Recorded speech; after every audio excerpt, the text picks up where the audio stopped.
Hello students.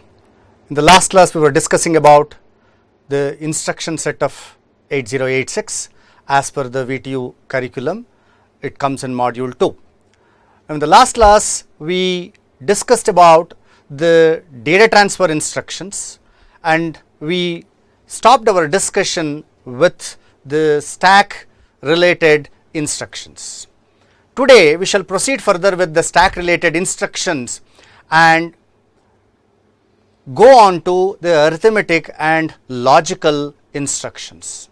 Just to browse through very fast with respect to the stack related operations, says a part of RAM is what is called as stack. Stack is basically a LIFO structure pointed by a stack pointer which will always point to the top of the stack, and we have two major operations we perform on the stack, what is known as push and pop operation.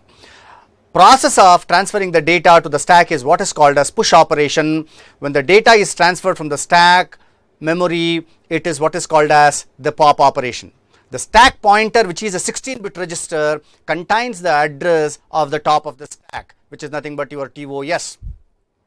With every push operation, SP contents gets decremented, and for every pop operation, SP contents gets incremented. Now, where do you find this stack pointer? Your stack pointer is present in the execution unit, say along with the other general purpose register, but the purpose of the stack pointer is to point to the top of the stack. Generally, we should not use this stack pointer for your arithmetic or logical or any other operations. Now, how basically your push and pop operation happens? Let me take a scenario.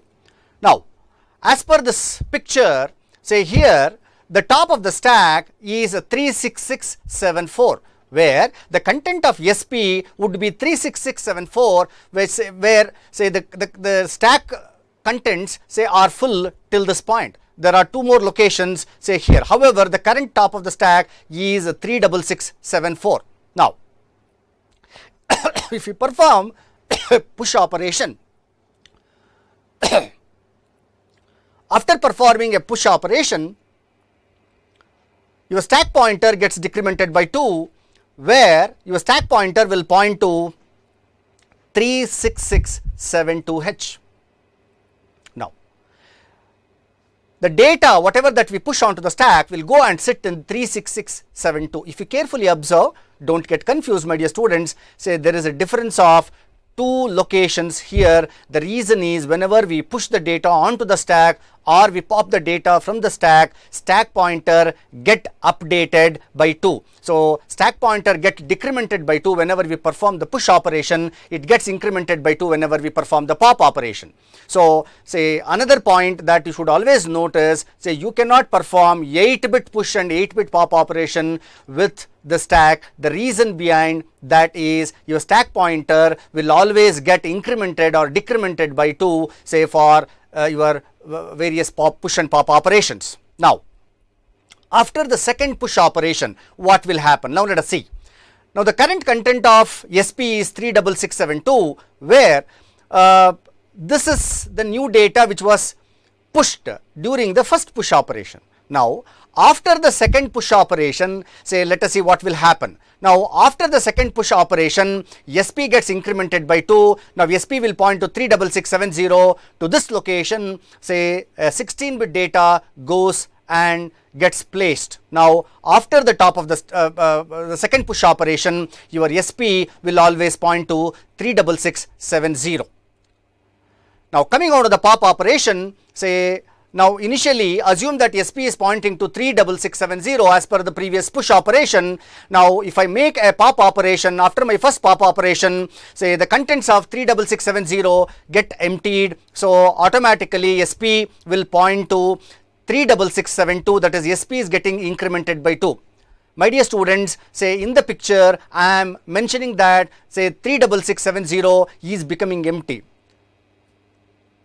but actually say speaking, say this will not be empty, it will have some data, but now this data present at 36670 will be out of our stack context. The reason is, say the stack pointer will be pointing to 36672. So obviously whatever the data that is present after this memory location, that is after 36672, is not a matter of concern. That is how you should understand the concept of your pop operation. Now suppose if I make one more pop operation, say automatically SP gets incremented by 2. Now SP will be pointing to 36674. Now how do we perform a push operation? The syntax for push operation is push operand. Operand should always be a 16-bit operand. So operand can be represented using any addressing modes. What are all the addressing modes that you have discussed in the first module? You have discussed about register addressing mode, immediate addressing mode, register indirect addressing mode, scaled index relative addressing mode, base relative addressing mode, and base index relative addressing mode. So totally these are the addressing modes that you have discussed. So I am trying to refer to those addressing modes. So the operand can be represented by any addressing mode. Never forget that addressing mode helps us the way in which we can represent our data operands in the instruction. So how we represent the data in the instruction, say, depends on the addressing mode that we are trying to use. Now any instruction that we write will use one or the other addressing mode. So without using any addressing mode, you cannot write any instruction. So it is as simple as that. Now the operand has to be a 16-bit operand. You cannot have an 8-bit operand for your stack operation. This instruction is used for transferring the data from, say, operand to the stack memory. How does it works? The contents of SP is decremented by 2, that is SP becomes SP minus 2. The data from the operand present in the instruction or specified in the instruction is copied onto the top of the stack, where top of the stack is specified by SP. That is, the operand will go and sit in the memory location pointed by SP. Now how do you calculate the physical address of that particular top of the stack in the stack segment? As usual, the base address is given by the stack segment register and the offset is given by SP. So to calculate the physical address in the stack segment, the stack segment register gives the base address of the segment and SP gives you the top of the stack or the offset, which will always point to the top of the stack. Now here is a simple example, push BX. Now BX has got 1, 2, 3, 4, SP contents is 1, 2 AC and SS is, say, 9000. Now how do we calculate the physical address? The content of the segment register is multiplied by 10H, which gives me 90,000H. Why is this 90,000H? Because the physical address of 8086 is 20-bit long. So whatever the segment base that I have is 16-bit. So after multiplying it by 10H, so I will get a 20-bit starting address of the segment for which I'll add the offset. So as you know, the stack segment is always pointed by SP, where SP will always point to the top of the stack.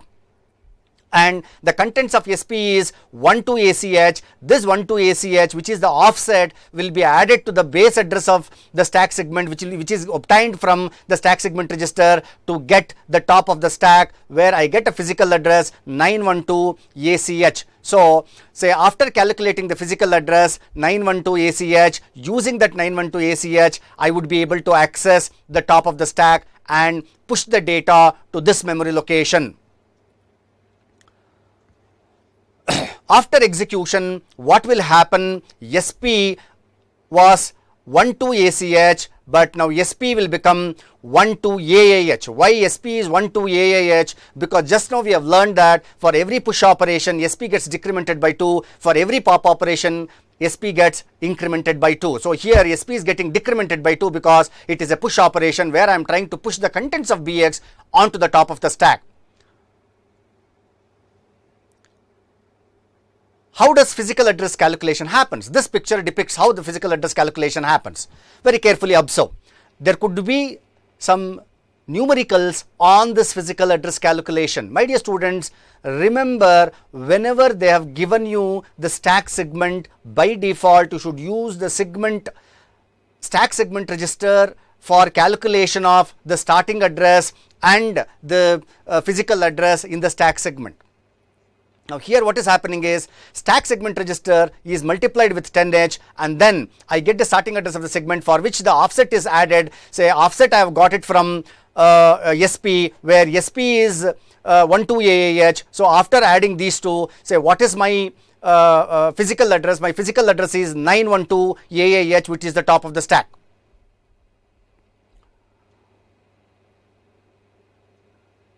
Next, very peculiar instruction, push F. What is this push F? This instruction is pushing the contents of the flag register onto the stack. The operand is not explicitly specified here. The F represents that.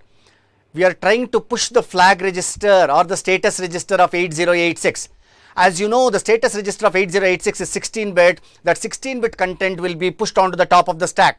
So here the operand is the flag register. The instruction is used for transferring the data from flag to the stack memory. As usual, to perform this operation, SP gets decremented by 2. Then the data present in the flag register gets copied onto the top of the stack. So the flag register contents will go and sit in the top of the stack. Now how does this push operation works? As usual, see this picture. Now SS is added with SP. After adding SS with SP, before adding SS with SP, SS contents gets converted into a 20-bit starting address for which an offset is added to obtain the physical address. Now, say to that physical address, the flag register contents will be pushed. So we are trying to push the flag register onto the top of the stack. Now the question that arises in your mind is, sir, why should I push the flag register onto the stack? Because I don't use flag register for any of my operations. Then why should I push the flag register? My dear students, flag register indicates the current status of the arithmetic or logical operation. Say for example, if you have done an operation something like add AL comma CL. So after this add AL comma CL, any of you will be discussing this very soon. I am trying to add the content of CL with AL and the result will go and sit in say AL. So it is nothing but AL is equal to AL plus CL. Now all your arithmetic and logical operations, as we have discussed, updates the flags correspondingly. Now based on the result obtained, the flags are updated. Now suppose after this I am trying to perform some other operation, then the flag register contents get updated. Or if I am trying to call a subroutine,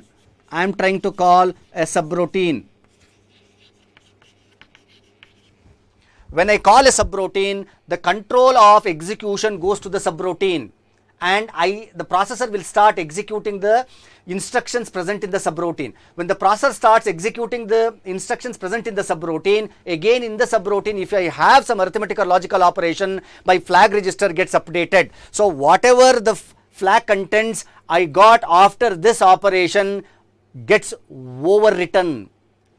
But if I want that status, say for my future usage, then what I do is I say push F. If I say push F, then automatically say the current content of flag register will go on to the stack and then I can call. Say I am trying to use a call instruction. It could be a call instruction or it could be any other say arithmetic or logical instruction. So however, my current content of the flag register is safe in the stack. So whenever I want, I can get it back. So obviously the opposite instruction or the reverse operation of push F is what is your pop F. So push F plays a very important role whenever you want to save the status of the flag register, say carefully onto the stack. Next is pop operation, pop operand. So the OPR can be represented by as usual any addressing mode except the immediate mode addressing. OPR should always be 16-bit operation. Again, I would like to reiterate, say operand used for your push and pop operation shall always be 16-bit. Now, if you ask me a question, sir, I have result in AL. I have added AL comma CL. Now, my result is in AL. Now, you as per your indication, push AL is not allowed. Then what should I do? Say in this case, you can always make AH 0 0. So what is the content now? Say your AL has got the result and your AH is 0 0. Your AH is 0 0. Now you push this onto the stack. You push this onto the stack where the stack is pointed by your SP. So this is what is your top of the stack. So please remember this, when you have an 8-bit content to be loaded or to be copied onto the stack, please convert that into 16-bit content and then you can copy it. Now this instruction is used for transferring the data from stack memory to the operand. The data from the stack memory pointed by SP is transferred to OPR, where say after transferring your SP gets incremented by 2. So here if you carefully see this operation, so the physical address in the stack segment is obtained by adding the contents of SS with SP, say, and then the whatever the contents is there, it will be copied onto OPR, and then we try to increment SP by 2. Now here is a simple example, pop BX. Now BX is the operand here, where as usual stack segment is contents is multiplied by 10. So to get the starting address of 20-bit starting address of the segment of the stack, and then we'll be trying to add the SP, where SP gives me the offset. So totally I'll get a physical address 912 ACH. So from that location I would be able to extract the data and copy the data onto say register BX. So BX had 1 2 3 4. So after performing the operation, BX should have say 5978. Now if you carefully see the content of say 912 AC say will be copied onto BX. Earlier BX was 1 2 3 4. Now the contents of the top of the stack gets copied onto BX register. This is how your pop BX or pop AX or pop CX can work. Pop F is exactly reverse of push F, where here we try to pop the top of the stack and copy that onto the flag register. So pop F shall always be used if you have used a push F operation. So generally where the contents of SP gets incremented by 2 after the pop operation is done. Now here is the working of pop F instruction. As usual, physical address is calculated by multiplying the 16-bit segment base present in the stack segment register. I get a starting address of the physical address of the stack segment, for which I try to add the SP, which gives me the offset. So adding these two, I get the physical address, and this physical address say has got some contents, and that contents will be copied onto the destination register. Now see this. After performing this operation, earlier the content of the flag register was 1 2 3 4, but after performing this operation the content of flag register is say 5978H. This is how the physical address calculation happens. We have already discussed a lot of things about physical address calculation. Now let us get into the next set of instruction, what is called as arithmetic instruction. What is the speciality of arithmetic instruction? All arithmetic instruction affects the flags. The flag register in 8086, as you know, it is a 16-bit flag register, say, where each bit of the register is called as a flag. The format of the flag register I have already discussed, say, in the first module. Say it has got totally 9 flags, and in these 9 flags, 6 flags are called as condition flags, and remaining 3 flags are what is called as control flags. If you carefully observe, I am just trying to recap, browse back what is being discussed in the earlier session to make you understand the arithmetic operations, because say these condition flags get affected for every arithmetic or logical operation. Please remember this. And my dear students, if you carefully observe, we did not discuss this flag register content updation in none of our previous data transfer operation. The reason is, in data transfer operation, flag registers are not updated. So your flag registers are updated for arithmetic and logical operation. So your carry flag represents the carry from the most significant bit, auxiliary carry flag represents the carry from the fourth bit, your parity flag represents the parity of the result, whether it is an even parity or an odd parity, sign flag indicates whether the result obtained is a positive or negative. If MSB is 1, if the MSB of the result is 1, then the result is negative. If MSB of the result is 0, then the result is positive. 0 flag indicates when the obtained result is a 0. When 0 flag is set to 1, then the result is 0. When the 0 flag is set to 0, result is a non-zero. Overflow flag. This flag say becomes 1 when overflow occurs. Overflow basically is said to have occurred when the sign of the result does not match with the sign of the data. Remember this. When does overflow flag comes into picture? Say what is the difference between overflow flag and carry flag? Overflow flag generally comes into picture with respect to signed operations. So when we are trying to perform signed arithmetic operation, overflow flag say plays a major role. So this flag say comes into picture or takes care of overflow. Say we say that overflow is said to occur when the sign of the result does not match with the sign of the data. All these flags are conditional flags. Now let me browse through the machine control flags or the control flags, that is your trap flag, IF and DF. Trap flag, this flag is basically used to control the single step operation or a normal operation. If the trap flag is set to 1, we perform a single step operation, or in other words 8086 works in a single step mode, but we don't have any direct instruction to set the trap flag. IF is an interrupt flag, as we discussed. Say if it is set to 1, the interrupt structure of 8086 is enabled so that it accepts the interrupt.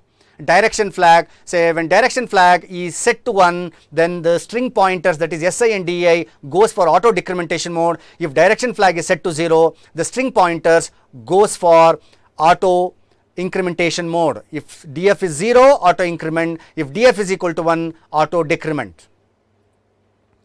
Now what are the different arithmetic operations that we are going to discuss in whole of this session?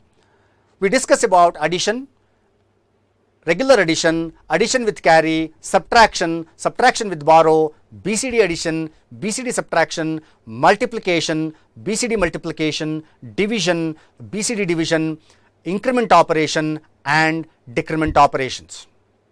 Now let us see one by one. Let us start with addition.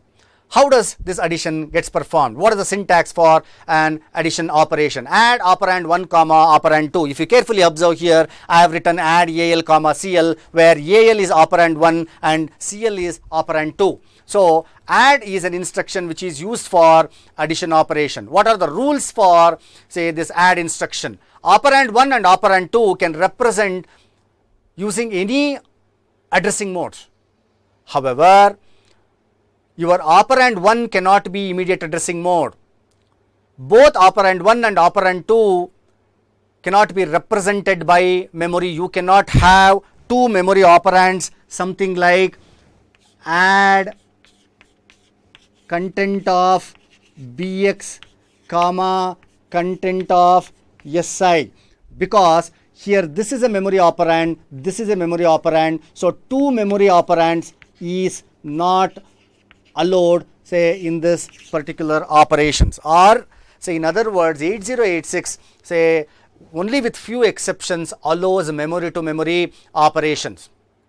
How does the operation happens here? The contents of both operands are added and the result is stored in the destination operand, that is operand 1. Let us take a simple example, add BL comma CL. So here we are trying to add the content of CL with BL and the result is stored in BL. If you carefully observe here, say CL contents is added with BL and the result goes and sits in BL. Now after performing this operation, the contents of the conditional flags gets affected based on the obtained result. I am not saying all the flags gets affected, say based on the result, say the flags get affected. Before execution, let us try to understand what is the content. Now let us take an example and scenario where BL is 79, CL is 6BH. Now if I write this in binary, say this is how it gets operated. So I am trying to add 79H say with 6BH and ultimately the result I get is E4H. Now say there is a carry from 3rd bit to 4th bit, this is an auxiliary carry. There is a carry from say 6th bit to 7th bit, and there is no carry from 7th bit to say or from the 7th bit. So my carry is 0 totally. Now after the execution, BL is 79, CL is 6BH. If you carefully observe, the operand 2 is not will not get updated, but the destination operand, that is BL in this case, gets updated. Now if you carefully observe, see this, the result in BL is E4. So this E4 goes and sits in the destination register, but however the source operand or source register still remains as it is, like 6BH. Now the carry flag is 0, auxiliary carry flag is 1, parity flag is 1. Why parity flag is 1? Because there are even number of 1s in the result. When the even number of 1s are present in the result, parity flag is set. Now 0 flag is set is 0. The reason is the obtained result is a non-zero value. Since the obtained result is a non-zero value, 0 flag is 0. Sign flag is 1. The reason is here the most significant bit of the result is 1, so which indicates that it is a negative result. So that is the reason sign flag is set to 1. However, since I am operating on unsigned numbers, because I am the programmer, I am writing this program, I know say what data I am trying to use. Since I am using an unsigned numbers, so I generally neglect this, say, with the unsigned operations. Now we try to XOR, or internally your carry flag is XORed with the carry obtained from say 6th bit to 7th bit, and your overflow flag is updated. However, say we don't concentrate on overflow flag, especially with say unsigned numbers. Addition with carry. Addition with carry, the name itself says add with carry operand 1 comma operand 2. You can also discuss something like this. I can take operand 1 and operand 2 as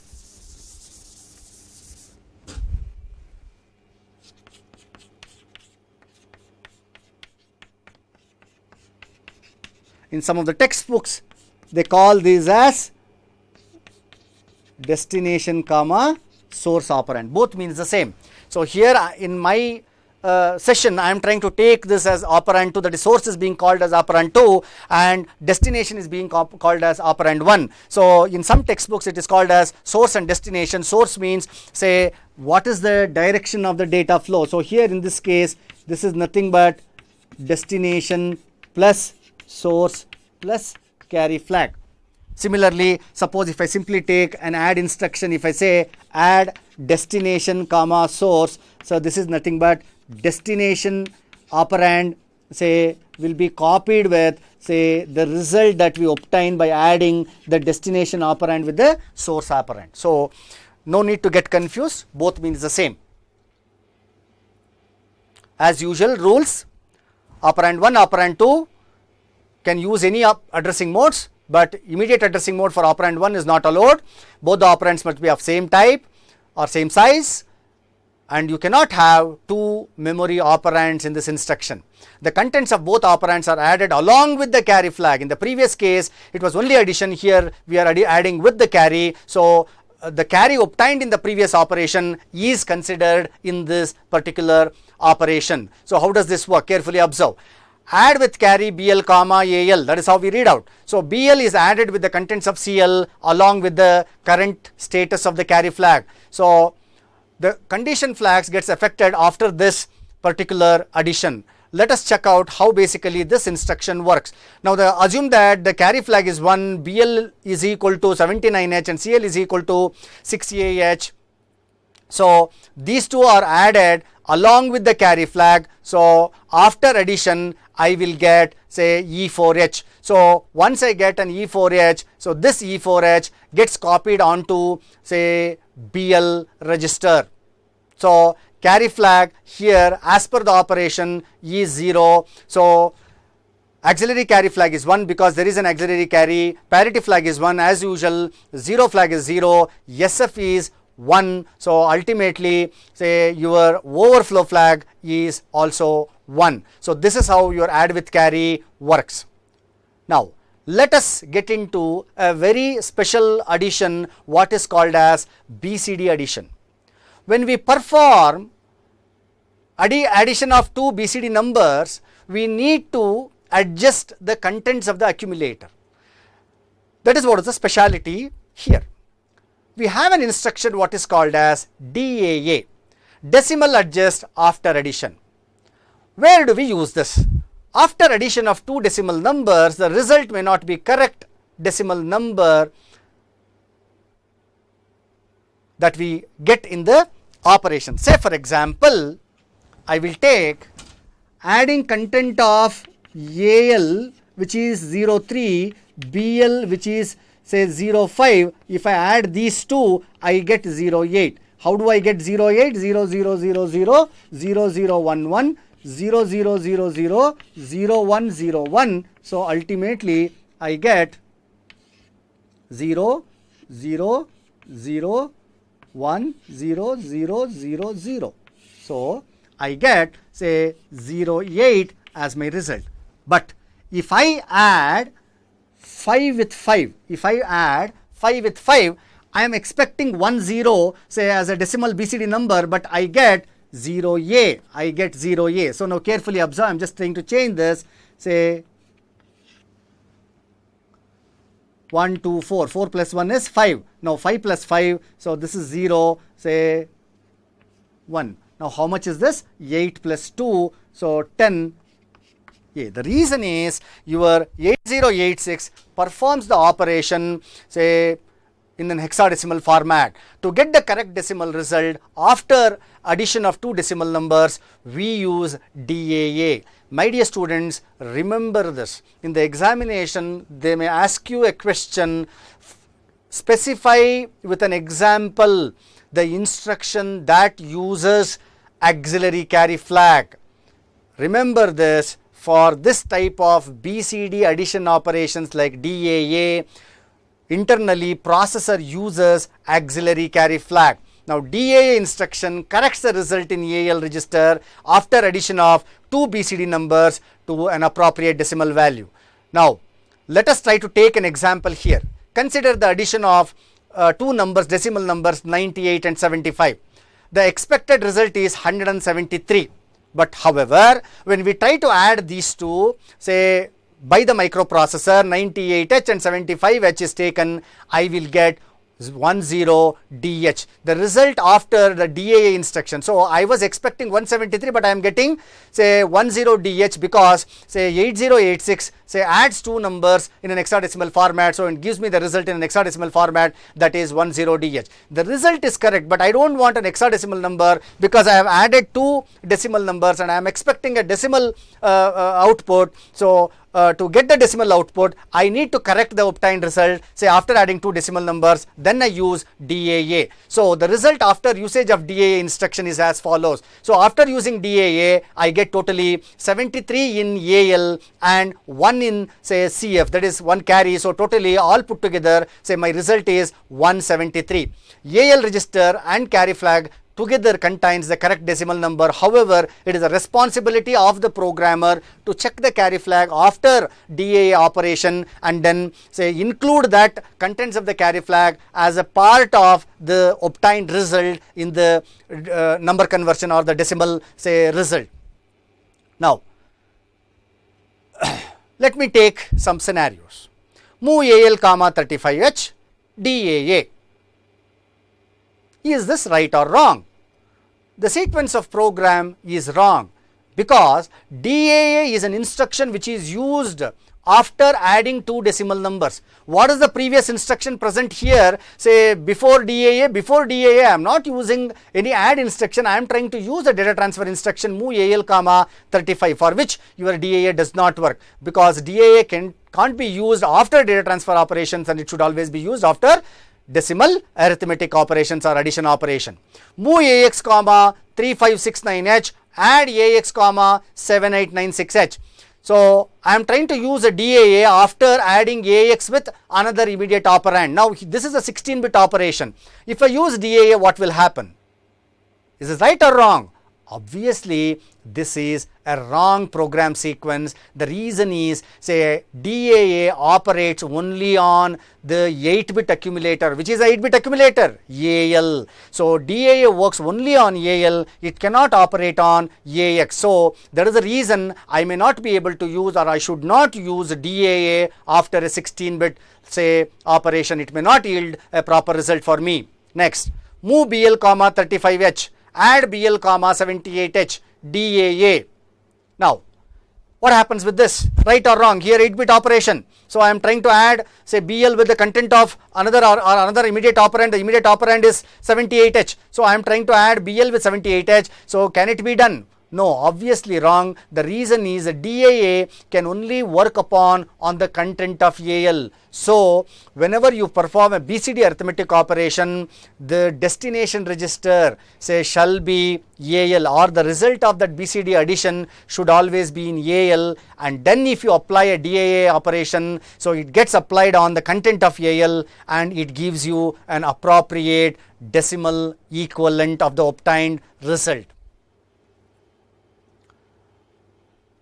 Move AL, 3CH, add AL, 78H, DAA. This again sequence is wrong because DAA can't be used after addition of valid BCD numbers. In the given program, the first data is not a valid number. Carefully observe. See, AL is 3CH. Say, what is the meaning of adding two BCD numbers? Say, here 78 is a BCD number, but your 3C is not a BCD number. So, only when you are trying to add two valid BCD numbers, this works. Now, another scenario. Move AL, 35, add AL, 78.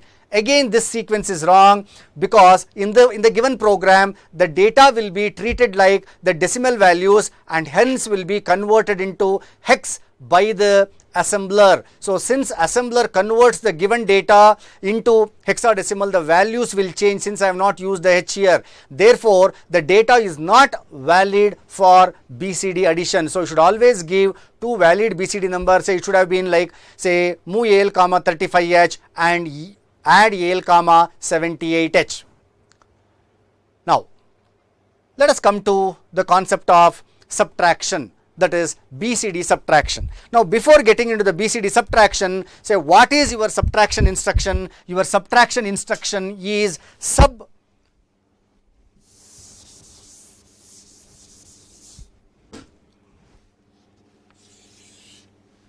subtract operand 1, operand 2. The meaning of this is operand 1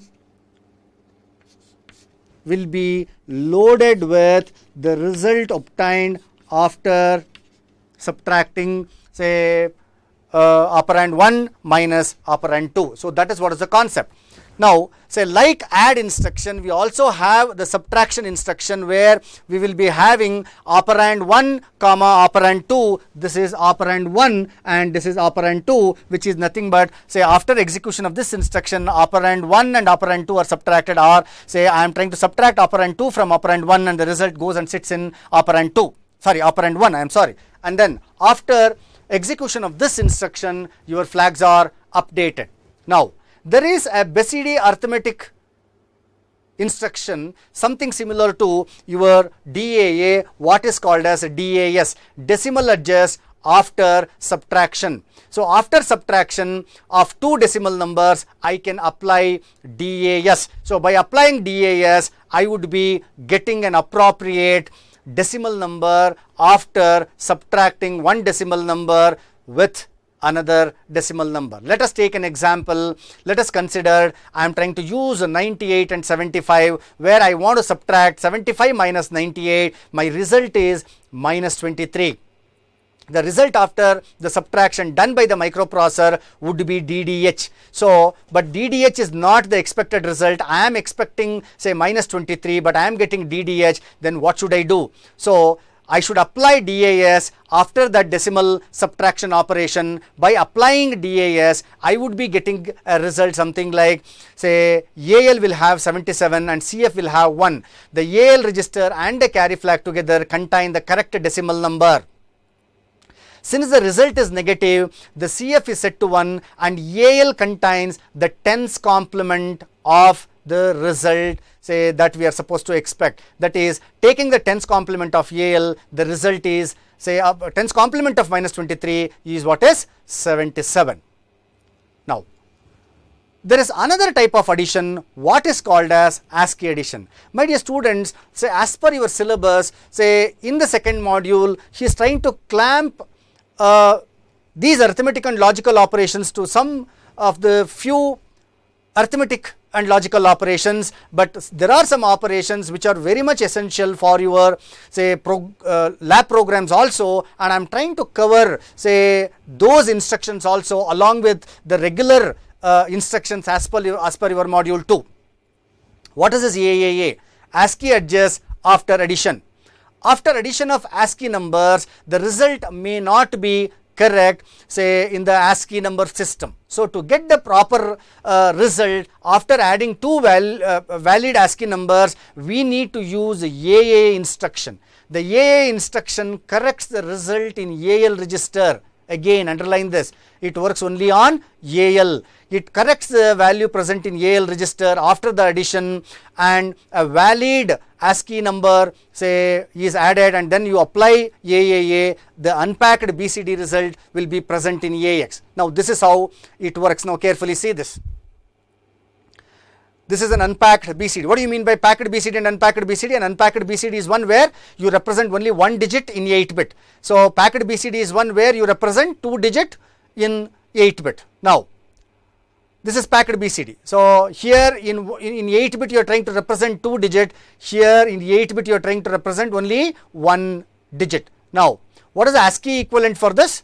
30. For 1 it is 31, for 2 it is 32, for 3 it is 33, likewise for 9 it is 39. My dear students, suppose if you type 1 from your keyboard, say, that will be taken as 31. If you type 5 from your keyboard, that will be taken as 35, because you are using an ASCII keyboard. So, that is the standard of communication between the keyboard and the processor. So, where it is an American standard for interpretation of the code. So, when I type 5, it will be taken as 35. So, when I am trying to add two inputs taken from the keyboard, then I need to obtain an appropriate result. So, to get that, say, this is how basically we do now. So, carefully observe here. I have taken 9 from the keyboard, it is taken as 39. I will take 7 from the keyboard, it is taken as 37. Now, the equivalent BCD for this is 9 and the equivalent BCD for this is 7. So, I am expecting the result which is nothing but, say, 16H. So, 16 in the decimal, but I will get 10H. But I do not want 10H, but I want 16H, because after adding two BCD numbers, that is 9 and 7. So, I am expecting 16, but I will get 10H. So, but I need to convert that into 16. So, this can be done after adding. So, after adjustment of the result, so I get the result in AH and AL something like this. In AH I will have 01, in AL I will have 06. What is the meaning of this total operation? My dear students, after adding two ASCII numbers taken from the keyboard, so if you apply AAA, then you get the result present in AL, say, copied onto AH and AL in an unpacked BCD format. So, the obtained result or the expected result is 16, that ultimately sits in AH and AL as 01 and 06. The result after the above correction can be added with 30, so that if I add 30 to this, it becomes 31. If I add 30 to this, it becomes 36. So, 31 and 36, say, would be the equivalent ASCII of 16, which can be displayed onto the screen. ASCII subtraction. As we do for addition, we have ASCII subtraction, AAS, similar to addition. AAS is ASCII adjust after subtraction, where after subtraction of ASCII numbers, the result may not be correct in ASCII number system. To get the correct ASCII result after subtraction of valid ASCII numbers, AAS instruction is basically used. The AAS instruction corrects the result in AL register. Again, underline all this BCD arithmetic operations like your DAA, DAS, AAA, AAS all works on, say contents of AL. Now AAS instruction corrects the result present in AL and puts the result say into AX register in an unpacked fashion. Now let me get into the next set of instructions, what is called as multiplication instructions. Now as you know, 8086 supports arithmetic operations like addition, subtraction, multiplication and division. So these operations can be performed on signed numbers or unsigned numbers. Now in the multiplication, I can use unsigned numbers or I can use signed numbers. When I use unsigned numbers, I will be using an instruction something like mul, and when I use a signed numbers, I will be using something like imul. Remember this very carefully. Say imul is a multiplication instruction which is used for signed multiplication.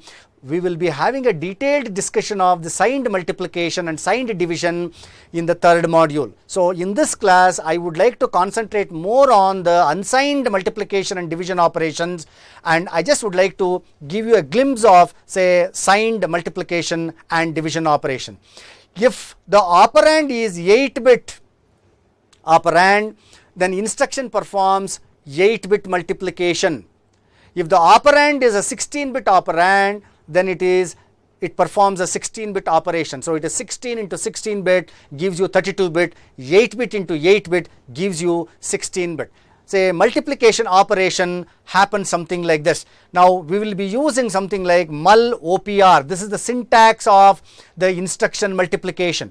The instruction contains only one operand, the other operand is by default accumulator. Say for example, if I write an instruction mul BL,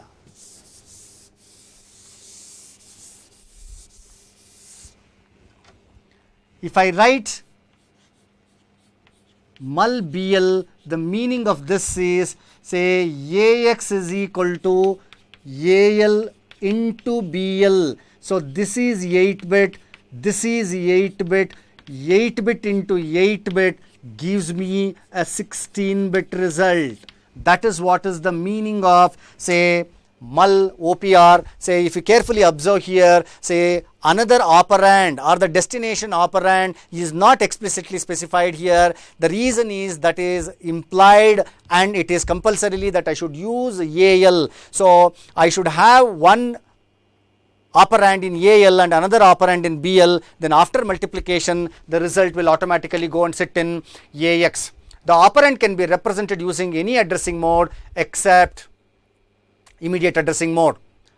Now how do we perform an 8-bit operation? 8-bit operation is, as I have written, AL into OPR gives a 16-bit result and that goes and sits in AX. So my dear students, these are all the fundamental concepts which you should never forget. See, after multiplication, say students will be searching for the result. You should never search for the result. If you are strong in the instruction set, then you can play with the 8086 programs. So the fundamental knowledge of how an instruction works is very essential to write an effective and efficient 8086 programs.